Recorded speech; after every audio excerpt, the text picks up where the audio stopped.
So if you just send somebody to a day of sales training, if you send 2 or 3 people or your entire team along to a day of sales training and there isn't any follow-up, that is a massive disconnect. Welcome to the Master Dealmakers Secrets podcast. And now, here's sales growth strategist, John Blake. Welcome to Master Dealmaker Secrets. I'm John Blake. This is episode 249. And today we're going to talk about the 5 biggest ways that business owners waste their money when they invest in sales training.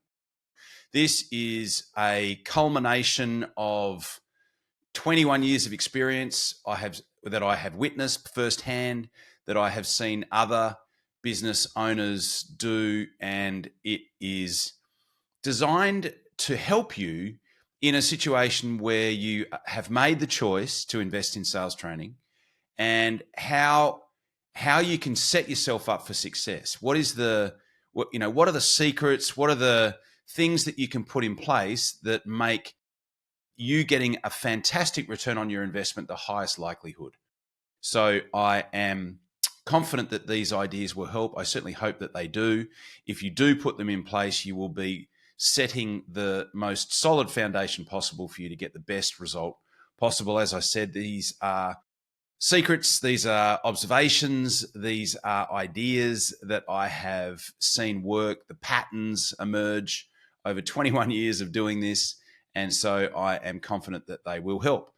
So you've made the choice to invest in sales training for your team, to improve your sales process, to make your process more predictable, to make sure that you have got a more systemized process from initial client inquiry through to actual paying client, things that will allow you to speed that process up, things that will allow you to teach and hire more people to do that as you scale, as you increase your capacity and you want to increase your production to match. So let's start with the ways that business owners shoot themselves in the foot. Okay, so the first one is no understanding from the business owner or from the management team as to what the team are actually learning. Okay, so this is important because if you don't know what they're learning, you can't hold them accountable to what it is that you're actually doing. So there needs to be a strong link to the content and to the awareness of the business owner or the people who are in charge of the actual team as to what the team are actually learning so that they can be held accountable. So that's a very simple one. No ongoing implementation support or coaching. So if you just send somebody to a day of sales training, if you send 2 or 3 people or your entire team along to a day of sales training and there isn't any follow-up, that is a massive disconnect. Because if you conduct training, if you do sales training, if you train anyone on anything for that matter, you can expect there's a whole bunch of data on this. And if you just do training alone, you can expect up to potentially a 22% increase in improvement. But if you add ongoing support and coaching and implementation support, you provide the opportunity for observation, for course correction, and for improvement in an ongoing way, you can expect up to an 88% shift in results, which stands to reason. I mean, if you just go to one karate class and you walk out, you might get slightly better at self-defense if someone tries to have a go at you. But if you have ongoing support, where you're able to spar and you're able to get coaching and you're able to get input, then your ability will skyrocket. So it's literally 4 times, 22% training alone, 88% if you have ongoing support, coaching, and a way to get feedback on your performance. And of course, you've probably heard me say this before, but the best way to get ongoing feedback on performance is to have call recordings and call reviews, video call recording reviews as part of the ongoing implementation and coaching process. So that's the second one. So far we've got no understanding from the business owner in terms of what has been taught or learned, no ongoing implementation support or coaching, no buy-in from the team. This is also a massive one, right? So unless your team want to be there, you are wasting your time. If you've got a team of people and some of those people either think they don't need it or they're not engaged or they are not going to engage with the process, then you are wasting your money.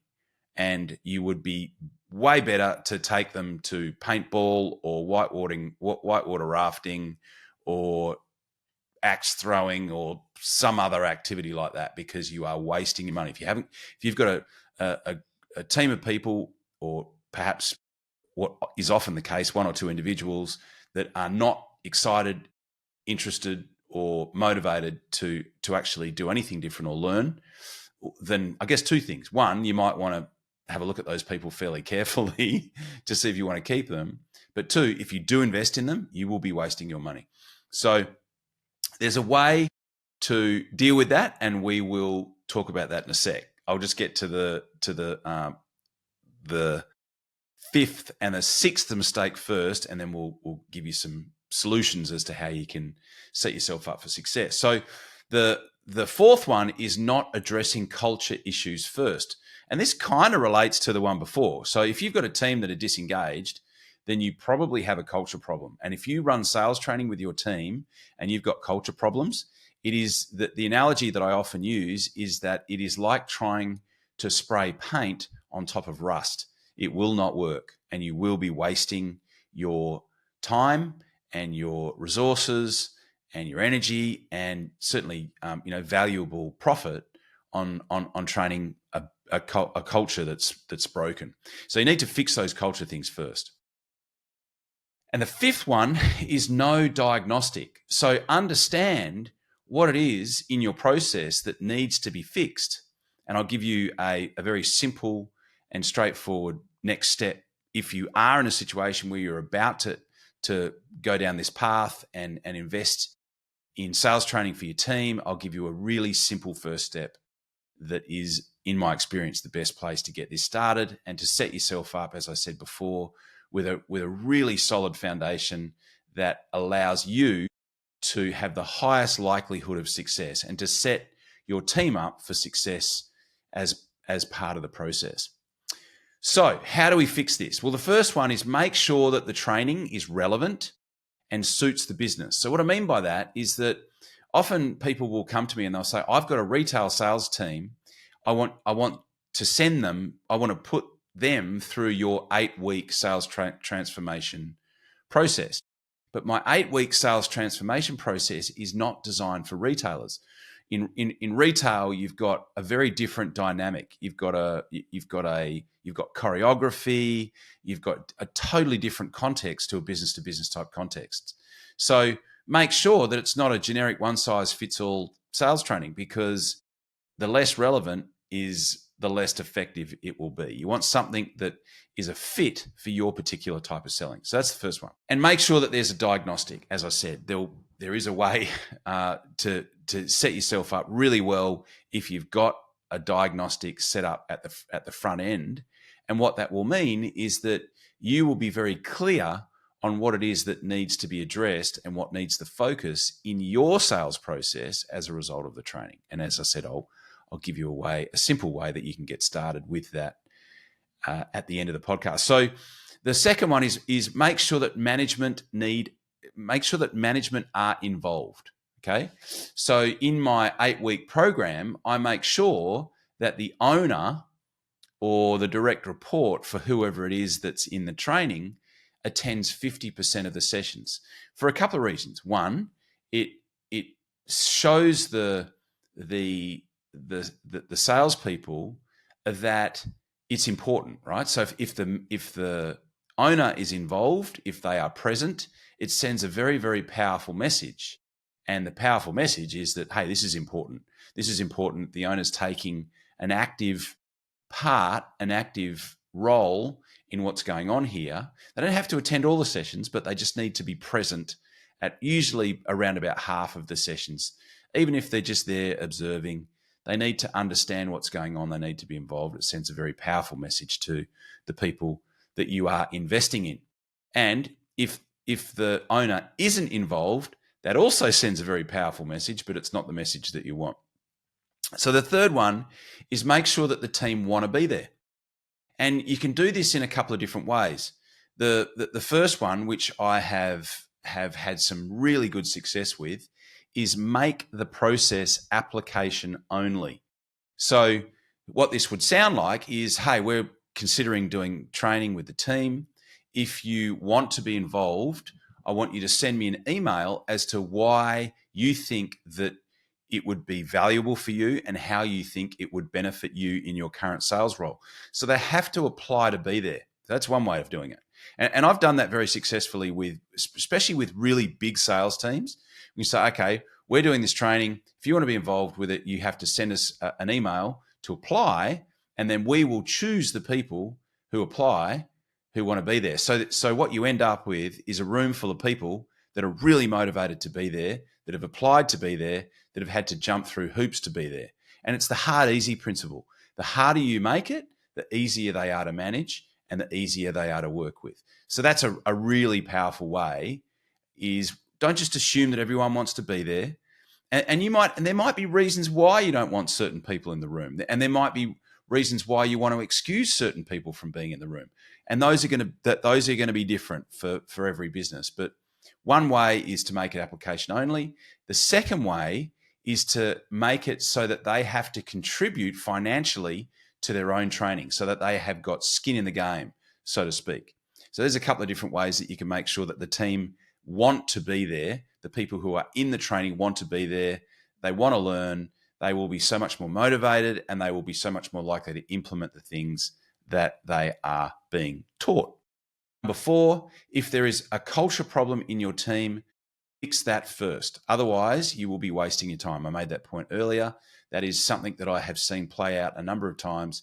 If everyone hates everyone, it's like the human body. If you've got two things that are wrong with you, so if you've got a sore neck and you have got a sore ankle, your body will prioritize the thing in terms of pain that you actually need to fix first.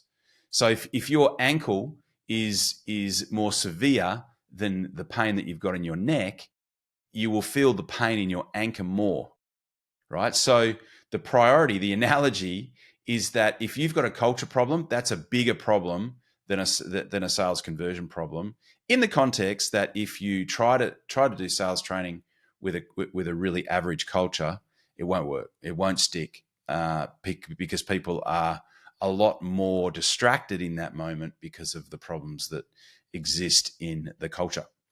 And then the fifth part, the fifth thing that you need to make sure that you do is have a really powerful diagnostic process at the front end, so that you know exactly what it is that you need to fix in your process. And in that regard, I have a perfect way for you to get started with this. It is at jblakerx.com. And what it is my sales team diagnostic. And what will happen after you register, you will get sent a customized diagnostic document for your business. And what will happen is that you'll go through and answer those questions in that document. It's a Google Doc. It'll take you about 20 minutes. And then what we will do is we will get on a Zoom call. It'll be a 90-minute Zoom call. And we will go through exactly what it is that we need to address in your process for accepting inquiries and processing them through into paying clients. We will look at exactly what it is that we need to address to improve that. And we're looking at 10, 20, sometimes 30% increase in the conversion from new client inquiry to paying client, as well as a faster sales cycle, more confidence in your team, a more consistent client experience, which is very, very important to a lot of businesses out there. As I said, it is at jblakerx.com. All you need to do is complete the registration form. I will then send you the diagnostic, and then you'll also be sent to my calendar where you can organise a time for us to catch up. So if you are interested in that, that's the place to get started. If not, I hope that today has been helpful and will help you to set yourself up for success in terms of your investment and sales training. As always, thank you very much for tuning in, and I will catch up with you on the next podcast. Cheers. You've been listening to Master Dealmaker Secrets with John Blake. Subscribe to get more in-depth strategies and maximize your sales process with new episodes every other week. And double your inquiry to sale conversion with the lead flow you already have. Go to johnblakeaudio.com for his exclusive, free, no fluff audio training and companion PDF guide.